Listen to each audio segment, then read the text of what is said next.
بسم اللہ والحمد للہ والصلاة والسلام علی رسول اللہ اما بعد قال النبی صلی اللہ علیہ وآلہ وسلم من قام رمضان ایمانا و احتسابا غفر له ما تقدم من ذنبہ۔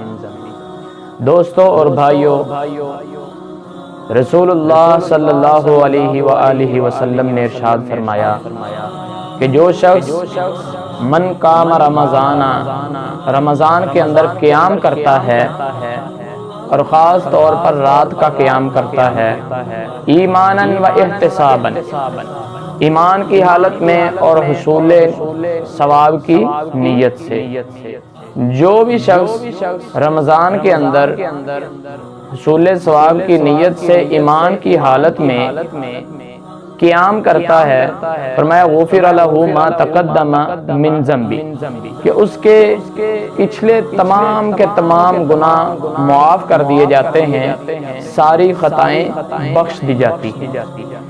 اب سوال یہ پیدا ہوتا ہے کہ قیام کس قدر کرنا چاہیے، اس کی رکعات کی تعداد کتنی ہے؟ تو اس کے لیے سیدہ عائشہ رضی اللہ تعالی عنہ کی حدیث جو کہ صحیح بخاری کے اندر موجود ہے، سیدہ اماں جی عائشہ رضی اللہ تعالی عنہ فرماتی ہیں کہ رسول اللہ صلی اللہ علیہ وآلہ وسلم رمضان اور غیر رمضان میں رات کی نماز 11 رکعات سے زیادہ نہیں ادا کرتے تھے۔ اس کا مطلب اور مفہوم یہ ہے کہ نبی علیہ السلام رات کی نماز رمضان میں بھی اور باقی کے 11 مہینوں میں بھی 11 رکعات سے زیادہ نہیں پڑھتے تھے۔ اس کا مطلب یہ ہے کہ اس میں سے 8 رکعت رات کی نماز کے نفل ہیں اور 3 رکعت وتر ہیں۔ رسول اللہ صلی اللہ علیہ وسلم سے اس سے زیادہ رات کی نماز پڑھنا ثابت نہیں ہے۔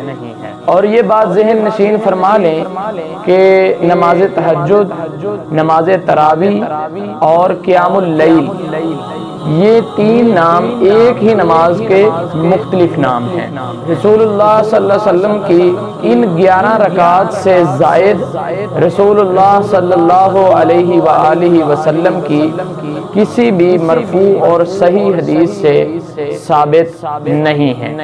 اس لیے جو چیز رسول اللہ صلی اللہ علیہ وسلم سے ثابت ہے، انہوں نے کر کے دکھائی ہے، وہی چیز کرنی چاہیے، وہی عمل قابل قبول ہوگا، وہی عمل کرنا چاہیے۔ اور جو عمل رسول اللہ صلی اللہ علیہ وسلم نے خود نہیں کیا، نہ کرنے کا حکم دیا ہے، ان چیزوں سے، ان اعمال سے بچنا چاہیے، دور رہنا چاہیے۔ اللہ سے دعا ہے اللہ عمل کی توفیق عطا فرمائے۔ وما توفیقی الا باللہ۔